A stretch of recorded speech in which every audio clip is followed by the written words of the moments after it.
कौन सा एंगल से गन लग रहा है। ये गन है देखो, और ये भी घटिया गन है, घटिया ही है, ये सबसे घटिया है।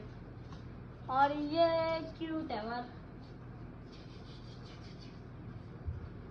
ये तो थोड़ा सा अच्छा। और ये दो है ये शायद ये चाकू है, देखो पीछे से। और ये बना सा है मैं इसका पावर दिखाता हूँ। अभी मैं नहीं करता। अभी इसके बाद ये शील्ड, इसके बनने के लिए ऐसे बना है, इसके ऐसे करना है, नहीं ऐसे करना है, उसके बाद ऐसे करेंगे, ऐसे बहुत डालना आते जो एक सेकंड ये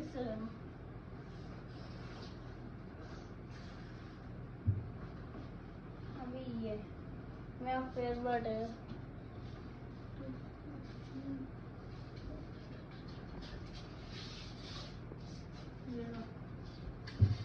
फिर यहाँ से यहाँ पकड़ता है, रिलोड करता है, ऐसे लाइक और सब्सक्राइब करना। अगर अच्छा लगा तो ब्लॉग